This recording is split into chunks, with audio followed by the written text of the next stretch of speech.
안녕하십니까 전국의 유튜브 독자 여러분, 아프리카TV 시청자 여러분. 매주 화요일 여러분과 최신 사건 관련 컨텐츠를 진행하는 김원 사건 파일의 김원입니다.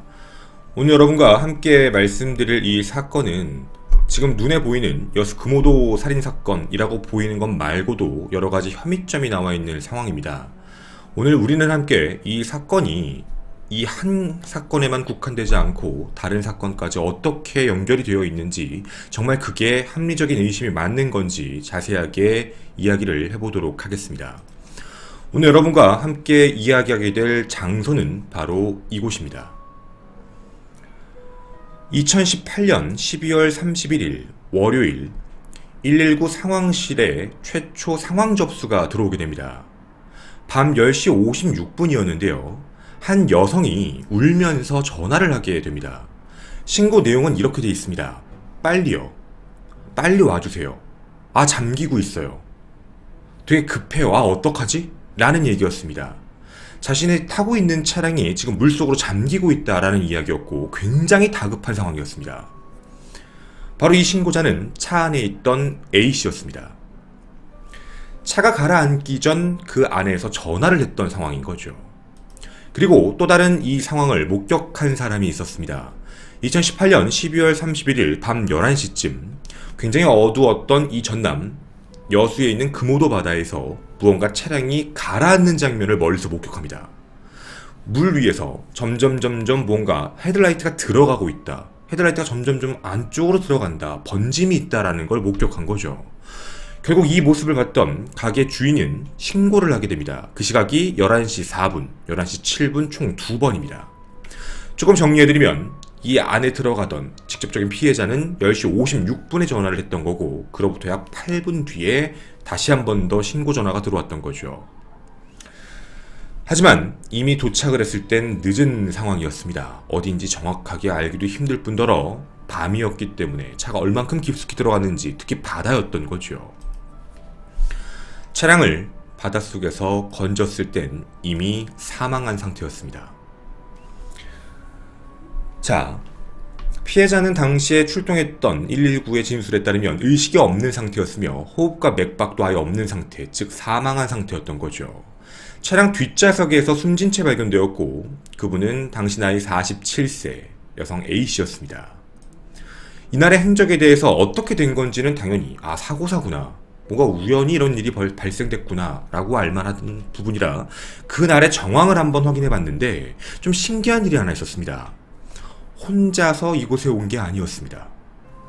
A씨는 이날 오후 3시 30분 남편 박모씨와 함께 금오도로 함께 돌아왔던 겁니다.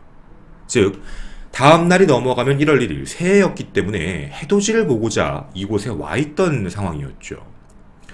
오후 7시 이 둘은 함께 식사를 하고 드라이브를 하게 됩니다. 그리고 오후 9시 이 직포 선착장 쪽에 도착을 했던 거죠. 그리고 이 두 사람이 다시 장소를 떠나려고 할 때쯤 사고가 발생된 겁니다. 그럼 당연히 우리가 여기서 남는 의문점은 왜 남편은 왜 이 차 안에 없었지? 라는 문제입니다. 당시 함께 있던 남편 박씨는 차를 돌리면서 밖으로 나가기 위해 후진을 하다가 뭔가 철물의 난간 같은 데 차를 부딪히게 됩니다. 앞으로 약간 이동을 하고 난 뒤에 내려서 어디가 부딪혔는지를 확인하고 있었는데 그때 갑자기 차가 앞으로 이동을 하기 시작했고 그렇게 바다로 떨어진 겁니다. 즉 사고였던 거죠. 자, 여기까지가 사건에 대한 전반적인 이야기입니다. 남편과 아내가 같이 해돋이를 보기 위해 이동했고, 그리고 차를 빼기 위해 하다가 차가 사고가 났고 그걸 보기 위해 남편은 나왔고 그 사이에 차가 이동해 이런 일이 발생됐다라는 이야기입니다. 여기까지만 이야기를 들어보게 되면 굉장히 안타까운, 마음 아픈 이야기, 그런 이야기가 되는 거죠. 근데 이게 좀 이상한 의문점들이 남습니다. 첫 번째 이상한 의문점은 사고와 관련된 부분인데요. 아마 지금 이 영상을 보시는 분들도 저게 가능해? 라는 생각이 드실 겁니다. 근데 그뿐만이 아닙니다. 발견된 차량에서도 무언가 이상한 게 확인이 되는데요. 첫 번째, 조수석의 뒤쪽 창문입니다. 조수석 뒤쪽 창문이 약 7cm 정도가 열려있는 상태였습니다. 그리고 두 번째, 기어 자체가 파킹이 아니라 중립 모드에 있었습니다. 그러니까 N에 있었던 거죠. 그리고 세 번째, 사이드 브레이크가 풀려져 있는 상태였습니다. 아마 차량 운전을 모르시는 분들은 아실 수 있을지 모르겠지만 기어가 중립인 상태에 브레이크를 밟지 않으면 손쉽게 차량을 밀면 밀려서 움직일 수 있는 상황이 됩니다. 그렇게 큰 힘이 들어가지 않아도 할 수 있는 거거든요. 예를 들면 경사면이 있다면 자연스럽게 차가 그대로 내려가는 모습이 이런 상황이면 발생됩니다. 네 번째, 이런 진술이 있습니다. 바람이 매우 셌다. 바람이 매우 세서 차량이 왜냐면 바닷가니까 그렇게 차가 떨어진 거다라고 이야기를 하고 있는 거죠. 자, 일단 여기까지 이야기를 들었을 땐 뭐 그럴 수도 있지 않을까라는 이야기가 좀 나올 수도 있겠습니다. 그런데 이 부분을 조금 자세하게 들어가 보게 되면 무언가 이상한 점들이 나옵니다. 첫 번째입니다. 뒷좌석에 어떻게 보면 조수석 뒤에 있는 유리창이 7cm 정도가 열려 있었다. 혹시 여러분은 아시는지 모르겠지만 전 세계에 있는 모든 차량은 설계 당시부터 위쪽 부분, 즉 차량의 뼈대에서 위쪽 부분에선 물이 안 들어오게 설계가 되어 있습니다. 즉 차량이 어딘가에 물속에 빠졌을 때 아래에서부터 서서히 차면서 위에 공기가 남는, 즉 에어포켓이라고 부르죠. 에어포켓 현상이 무조건 발생돼서 살아남을 수 있는 상황이 되는, 어느 정도 생존에 대한 부분이 보장이 될 수 있는 시간적 여유를 벌게 모든 차가 설계가 되어 있습니다. 그런데 이 경우에 딱 예외, 에어포켓이 바로 빠지는 경우는 뒤쪽 창문이 열려 있는 경우입니다. 창문이 열려 있게 되면 물이 창문 쪽에서 떨어지기 때문에 그만큼 공기가 빠르게 사라져 버리는 거죠. 물론 우연일 수도 있습니다. 그런데 우연이라고 보기엔 이때 날씨가 겨울이었다는 것도 좀 이상한 거죠. 차의 구조를 어떻게 보면 아는 사람, 만약에 이걸 고의적으로 했다면, 살인이라면 경험치가 좀 있는 사람일 확률이 높답니다. 일반적인 사람들은 모를 수 있으니까 말이죠. 자, 그 다음입니다. 물론 이것만 봤을 때 의심을 할 수 있는 상황은 아닙니다. 그런데 그 다음, 센 바람 때문에 차가 미끌려져서 넘어갔다라고 주장합니다. 그런데 이게 거짓말입니다. 당시 2018년 12월 31일 여수에 있던 이 항구의 어떻게 보면 바다를 보게 되면 바람은 북서풍 방향으로 3.9m 정도의 바람이 불게 됩니다. 이 정도의 바람이면 어느 정도냐면, 바람이 아예 없다라고 보기는 어렵겠지만 그냥 뭔가 옷이 미친 듯이 날리거나 사람이 서 있는 게 위험한 휘청거릴 정도의 그런 바람도 아닙니다. 그리고 위치 자체를 봤을 때 북서풍 방향으로 불었다라는 이야기는 육지에서 바다 쪽이 아니라 바다에서 육지 쪽으로 불고 있는 상황입니다. 만약 이 말이 맞아도 굳이 이 바람 때문에 이 바다 쪽으로 차가 이동했다는 건 좀 이상한 상황이었던 거죠. 더불어 여기에 위치 자체가 경사면이 있었기 때문에 중립을 놓으면 바닷가 쪽으로 내려가는 게 아니라 옆쪽 방향으로 차가 틀어질 확률이 높았습니다. 분명 누군가가 외력을 밀고 넘어가는 게 아닌 이상은 이렇게 될 리가 없는데 라는 상황이 드는 거죠. 그리고 또 하나 더입니다. 중립, 그리고 사이드 브레이크. 자, 운전을 하시는 분들께 루틴적인, 당연한 심리적인 걸 한번 여쭤보겠습니다. 운전을 하고 있다가 차를 빼는데 어딘가에 쿵 부딪혔다라는 느낌이 듭니다. 그 다음에는 어떻게 행동하시죠? 당연히 차를 세워야 됩니다. 차를 세울 때 중립으로 세우는 사람은 아무도 없습니다. 중립을 해놓고 사이드 브레이크를 채고 내려야겠다. 너무 번거로운 행동이거든요. 차라리 그냥 파킹 부분에 차를 걸어놓고 내려서 확인하고 가는 게 맞습니다. 근데 이건 중립에다 기어를 놨다, 그리고 사이드 브레이크도 채우지 않았다. 되게 어떻게 보면 말이 좀 이상한 부분이거든요. 부자연스럽다는 겁니다. 혹시 술을 마셨나? 라는 느낌 때문에 당시에 혈중 알코올 농도 테스트 해봤지만 전혀 술을 마신 상태도 아니었습니다. 자, 그 다음입니다. 또 이상하다라고 느끼는 부분 중에 하나는요, 우리가 만약 이게 살인과 관련된 부분이다 라고 판단이 되면 피해자를 어떻게 보면 무언가 의식이 없는 상태로 만든 뒤에 이런 행동을 해야 되는 게 맞습니다. 어쩌면 이게 그래서 끔찍한 걸 수도 있는데, 근데 아까도 말씀드렸지만 최초의 신고를 한 사람은 이 차 안에 있는 피해자 A씨입니다. 즉 의식이 있고 살아있는 사람이었습니다.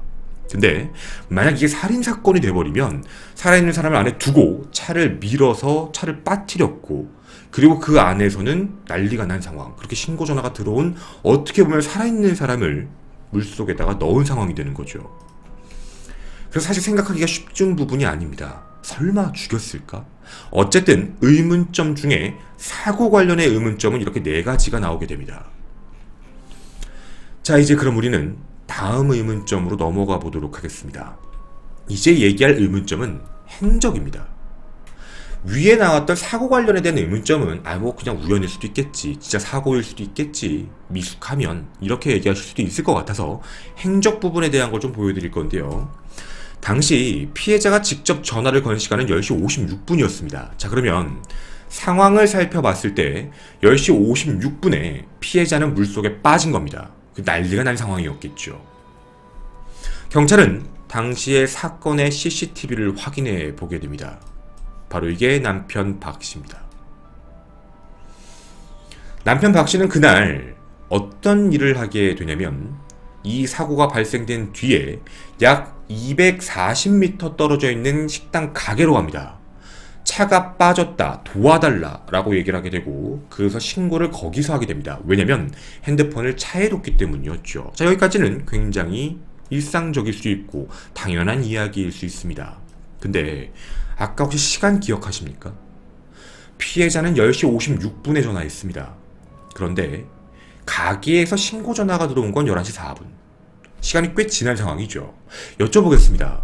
240m를 걸어가는데 얼마나 걸릴까요? 성인 남자가 평균적으로 100m를 전력 질주해서 뛰게 됐을 때 예를 한 15초에서 20초 사이가 걸린다라는 전제 조건. 만약 자신의 아내가 빠졌다라는 생각이 너무 다급한 느낌이었다면 당장 뛰어갔을 겁니다. 그러면 시간이 1분, 2분 그렇게 오래 걸릴 필요가 당연히 없겠죠. 걸어간다 치더라도 2, 3분이면 분명히 들어갈 수 있습니다. 그런데 CCTV를 확인해 본 결과 이 화면에서, 선착장 CCTV에서 가게까지 도착한 데 걸린 시간이 8분입니다. 걸어가서도 천천히 가도 꽤나 걸린 2, 3분이면 도착할 거리를 8분 만에 갔습니다. 왜 그랬을까요? 그리고 CCTV에 보였던 남편의 모습은 굉장히 여유로웠습니다. 사고 현장을 멀뚱히 쳐다보고 있었고 아무 일도 없던 것처럼 천천히 걸어가고 있었다는 거죠. 되게 이상한 행적입니다. 심리적으로 봤을 때도 말이 안 되는 거죠. 위에 나왔던 사고와 이 행적을 엮어도 말이 안 맞습니다. 자신의 실수로 아내가 탄 차량이 빠졌습니다. 얼마나 급할까요? 물속으로 들어가는 것보다 안 되겠다, 빨리 구해야겠다라고 느꼈으면 뛰었을 겁니다. 무언가 가게를 찾고 사람이 있는 곳을 찾거나 소리를 지르거나 살려주세요, 도와주세요라는 말을 아예 하지 않은 남자였던 거죠. 그리고 또 이상한 행적 두 번째가 있습니다. 당시의 목격자들입니다. 목격자들은 이렇게 얘기합니다. 박 씨가 남편이라고 생각도 못했다. 이 사람도 그냥 목격자인 줄 알았다. 왜냐면 그냥 와서 식당 가게에 들어왔을 때 들어오더니 좀 신고 좀 해주세요 라고 얘기하고 그 가게에서 담배를 샀다고 합니다. 그리고 그 담배를 피는 모습이어서 동네 사람들은 다 난리가 난 상황 속에 유독 혼자 되게 여유로운 상태였다는 거죠. 그리고 모든 주민들이 선착장으로 다 몰려갑니다. 근데 거기서 박 씨는 따라 나가지 않습니다.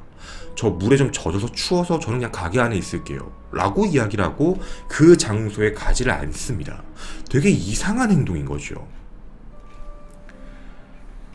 물론 우리가 생각을 했을 때 이들이 뭐 사이가 안 좋았거나 아니면 결혼한 지 너무 오래돼서 뭐 그랬나? 그러기에도 좀 보기 어렵지만 말이죠. 근데 이 부분도 우리가 반론을 제시할 수 있는 게 있습니다. 이들은 결혼한 지 20일밖에 안 됐습니다. 아내 A씨가 재혼을 한 상태인데, 재혼을 해서 이제 박 씨를 만난 건데 결혼이 딱 20일 된 상태였습니다. 신혼이었던 거죠. 근데 이런 일이 발생되는 게 과연 우리가 생각하는 상식선에서도 가능한 얘기일까라는 의심점인 겁니다. 다음 의문점, 이제 행적이 넘어간 이제 의문점은 보험입니다. 박 씨는 2015년 교도소에서 출소합니다. 그리고 2018년 9월부터 보험 설계사의 일을 시작하게 되는데, 그때 당시에 보험 설계사 일을 하며 아내였던 A씨와 가까워집니다. 왜 가까워졌냐면 당시 식당 손님과 종업원 사이로 만났었거든요. 근데 A씨는 당시 남편이 있었습니다. 그런데 박 씨를 만나고 이혼을 한 상황인 거죠. 그리고 이혼과 동시에 A씨는 보험을 정리합니다. 원래 있던 보험 중에를 해약한 것도 있고 새로 든 것도 있고, 근데 이게 중요한 게 아니라 보험에 대한 명의를 바꿉니다. 주변에는 남편의 실적을 올려주기 위해라고 얘기를 했지만 보험을 그 2달 2018년 10월과 12월 사이에 보험을 5개를 들게 됩니다. 그리고 12월 초 혼인신고를 하고 난 뒤 보험의 수익자를 남편 박씨로 전부 변경을 한 게 확인이 됐죠. A씨가 사망하면서 남편 박씨가 받게 될 보험금은 총 17억 5천만 원이었습니다. 혼인신고 20일 뒤에 싸늘한 시신으로 확인됐던 거죠.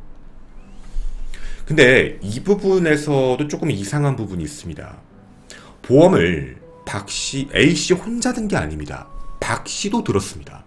근데 이들이 어떻게 들었냐면 각자 보험 수혜자를 서로 크로스로 합니다. 예를 들면 박씨가 든 보험의 보험 수익자는 A씨, A씨가 든 거에는 박씨, 서로 크로스란 상황이었던 거죠.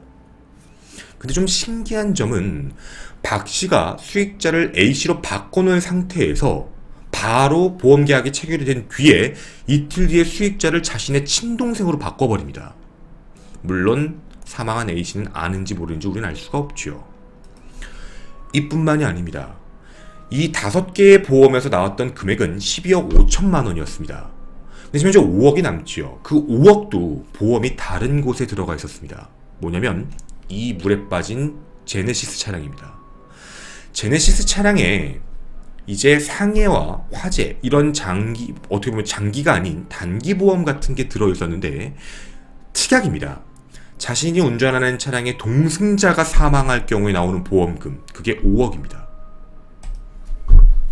즉 그 5억까지 합쳐서 이런 금액. 제네시스를 원래 타고 다녔나? 아닙니다. 제네시스 차량은 2018년 9월달 초에 구입을 했습니다. 이 둘이 만난 지 한 달 정도 후에 구매를 한 차량이었던 거죠. 자, 우리가 지금 보험에 대한 이야기를 얘기하며 위에 나온 내용들을 다 합치게 되면 더 이상한 의문점이 듭니다. 계획인가? 이게 정말 계획이면 아예 죽이려고 작정을 하고 8월달부터 만나면서 차량 구매해서 차량에 대한 보험을 5억으로 올려놓고 그 이후에 보험 가입을 하면 12억 5천만 원을 맞춰놓고 그리고 그걸 디데이로 설정해 12월 31일 날 이런 범행을 저지르며 뒤에 차문을 열어놓고 빠르게 숨지게 만들었다라는 이야기가 됩니다.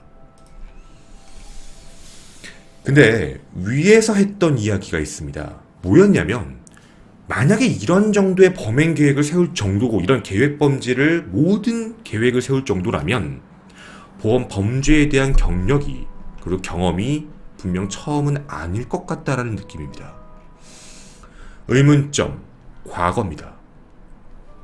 박 씨는 정말 유명한 사람입니다. 특히 여수에선 유명한 사람입니다. 왜냐면 당시에 박 씨는 주변 사람들에게 직업에 대한 부분도 여러 가지로 알려져 있는데 누군가에겐 흥신소에 다니고 있다, 견인차 기사다, 보험을 하고 있다, 장사를 하고 있다 이런 이야기도 나오고요. 또 하나 경찰과의 유착관계도 약간 확인됩니다. 여수경찰 쪽이었는데요. 당시에 사건과 사고에 대한 부분에 정보원 역할을 했다라는 문제입니다.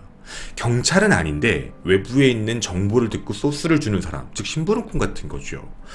차량 내에서도 평상시에 수갑과 가스총을 갖고 다녔다고 합니다. 어떻게 보면 경찰 행세를 했을 수도 있는 거죠. 근데 이 사람이 정보원 역할을 어떻게 했지라고 보기에도 특이한 점이 있습니다.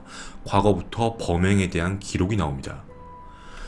2005년 6월 여수시 미평동에 있는 365일 현금 지급기 ATM에서 기계를 부신 뒤 879만 원을 훔칩니다. 그런데 이때 당시에 훔쳤을 때 함께한 사람이 경찰입니다. 경찰과 함께했고 1심에서는 경찰에게는 징역 7년, 박 씨에겐 징역 4년. 하지만 항소심에서 경찰에겐 4년, 그리고 뒤에는 2년 6개월로 감형이 됩니다. 이뿐만이 아닙니다. 2006년 사건에도 박 씨가 연관되어 있습니다. 2006년 9월 19일 여수 오동도 바다에서 발생한 사건이 하나 있습니다. 3일 전이었던 2006년 9월 16일 친구를 만나러 나가겠다라는 이야기를 마지막으로 51세 권모 씨가 사라집니다. 이후 3일 뒤에 인근 바다에서 시신으로 발견됐는데 사인은 익사였습니다. 경찰 조사 결과에선 실족사, 즉 사고사로 사망했다고 종결이 됐죠. 그 당시의 수사 기록을 확인해보면 박 씨의 이름이 나옵니다. 즉, 박 씨의 이름이 왜 나오냐면 권 씨가 죽은 거 그거 사고 아니에요. 살인이에요. 라고 이야기를 하며 계속적으로 난 이 사건에 대해서 알고 있어. 경찰에게 정보를 제공하는 게 바로 박 씨였습니다. 굉장히 구체적인 진술이었거든요. 그런데 이 부분에 대해 수사를 했지만 혐의점이 나오지 않았고 증거불충분으로 마무리가 돼버립니다. 자, 우리가 이 부분에 대해서 좀 의심점이 가는 게 있죠. 만약에 이 사건을 박 씨가 일으킨 거라면 왜 굳이 경찰한테 가서 실족사로 끝날 문제를 이렇게 얘기했을까? 아닙니다. 실족사로 끝내게 됐던 이유가 박 씨의 진술 때문입니다. 박 씨가 가서 이러해서 이거 살인 같다. 이거 실족사 아니다. 사고 아니다. 이러이러한 부분으로 살인 같다. 라고 굉장히 구체적으로 얘기하지만 그거에 대한 혐의점을 아무것도 발견 못한 경찰은 검찰로 넘기게 되고 증거불충분으로 수사가 마무리돼 버린 겁니다. 즉 내용을 바꿔버린 거죠. 물론 이 안에 경찰과 유착관계가 있는지 확인은 되지 않습니다. 어찌되었든 수사에 대한 혼선을 줬다는 느낌이 굉장히 강하죠. 또 있습니다. 2011년 3월 17일 한 여인이 사라집니다. 성인 오락실을 바지 사장 역할을 했던 황모 씨 실종 사건입니다. 현재까지도 미제 사건으로 분류되어 있습니다. 정확히는 행방이 묘연한 실종 상태인 거죠. 황 씨가 사라진 날이 당시 이렇게 얘기합니다. 나 예전 경찰이었던 위에서 함께 절도했던 그 김모 경사를 만나러 간다라고 얘기합니다. 그게 황씨 동거남의 진술이었는데 내가 수배가 돼 있다라는 연락이 와서 그 사람을 만나러 가야 될 것 같아 라는 이야기를 한 뒤 사라져버린 겁니다. 근데 마지막 휴대전화의 발신 위치가 전남 광양의 한 공동묘지였는데요. 내용이 이런 내용이었습니다. 내가 갑자기 일이 생겨서 당분간 피해 있어야 되겠다. 검찰에서 나를 찾으면 어딘지 모른다고 해달라 라고 얘기하고 전화하지 마라. 추적당한다.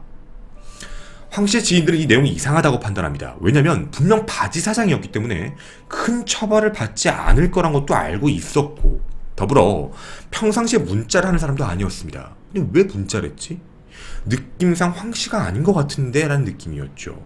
그리고 일을 해결하러 가는데 왜 공동묘지를 갔지? 라는 느낌인 겁니다. 근데 이 안에 박 씨의 이야기가 계속적으로 나옵니다. 어떤 거였냐면 황 씨가 실종되고 3개월 뒤였던 2011년 6월 기사가 하나 뜨는데요. 불법 성인 오락실을 수억 원 부당이득을 취득한 오락실 업주들이 체포됩니다. 실제 업주들이죠. 이들로부터 정기적인 뇌물, 관비를 받은 사람, 경찰관 23명이 적발됩니다. 그리고 그 안에 박 씨도 있습니다. 그리고 좀 놀라웠던 건 그 공동묘지는 박 씨가 평상시에 고로쇠 물을 마시러 간다라고 이야기하면 자주 가던 곳이었습니다. 그리고 지금까지 행방이 묘연합니다. 그리고 5번째, 2012년 여수의 한 우체국에 이상한 사건이 발생됩니다. 우체국의 문을 열었는데 금고에 돈이 사라진 거죠. 확인해봤더니 금고 옆이 뚫려 있었습니다. 11개의 CCTV가 우체국 안에 존재했음에도 불구하고 CCTV 어디에서도 모습을 나타내지 않고 금고 안에 있는 5,200만 원을 훔쳐간 금고털이범 사건이 발생됩니다. 근데 이게 어떻게 된 거냐면 당시에 우체국의 바로 옆에 붙어있는 식당, 거기를 포섭한 뒤에 식당의 벽면을 뚫어서 옆에 있는 금고와 맞닿는 지점에 구멍을 뚫었던 겁니다. 그리고 그 안에는 돈 5,200만 원을 훔치고 사라져버린 거죠. 그리고 그때 당시에 범행 장본인이 바로 박 씨입니다. 그리고 이때 당시에 망을 봤던 사람, 그때 당시 현직 경찰 김모 경사입니다. 경찰관과 한패였던 거죠. 자, 그의 전적은 좀 이상합니다. 분명히 특이한 사람입니다. 그래서 여수에서도 되게 유명한 사람입니다. 근데요, 우리가 지금 여기서 얘기해보고 싶은 게 하나 있습니다. 여러분이 혹시 느껴지시는 게 있나요? 지금 이 사건과 좀 다릅니다. 아니 이 사건과 뭐가 달라? 박 씨가 했잖아. 아니요. 제가 지금 위에서 얘기했던 박 씨의 범행에 대한 부분의 특징은 누군가와 같이 합니다.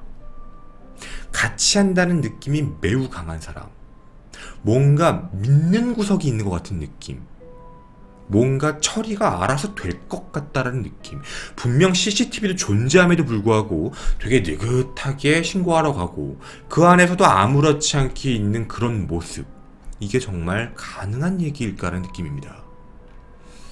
마치 수사가 자연스럽게 사고사로 끝날 것처럼을 알고 있는 사람이라는 느낌인 거죠. 자, 현재 진행 상황입니다. 당시 경찰의 수사 결과 무언가 느낌이 이상했고 수색해봤을 때도 석연찮은 점들이 매우 많았던 겁니다. 결국 사망보험금과 관련된 부분으로 이걸 보험사기에 대한 부분, 보험살인으로 경찰은 판단합니다. 박 씨는 혐의점을 현재까지 부인하고 있습니다. 현장 차량 감식에서 나왔던 자료들, CCTV의 증거 자료를 바탕으로 2월 25일, 즉 2019년 얼마 안 됐죠. 체포를 하고 난 뒤 3월 6일 검찰로 송치한 상태입니다.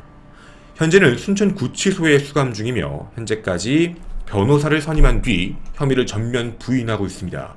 단순 사고다. 나는 그런 걸 한 적이 없다. 라는 이야기의 입장인 거죠. 의심스럽습니다. 뭔가 정황상 봤을 때 우리가 이 부분을 납득하기에 쉽지 않은 아이러니한 부분들이 많거든요. 이런 생각이 사실 듭니다. 신고 내용이 이랬습니다. 빨리요. 빨리 잠겨요. 어떻게? 빨리요. 빨리 와주세요.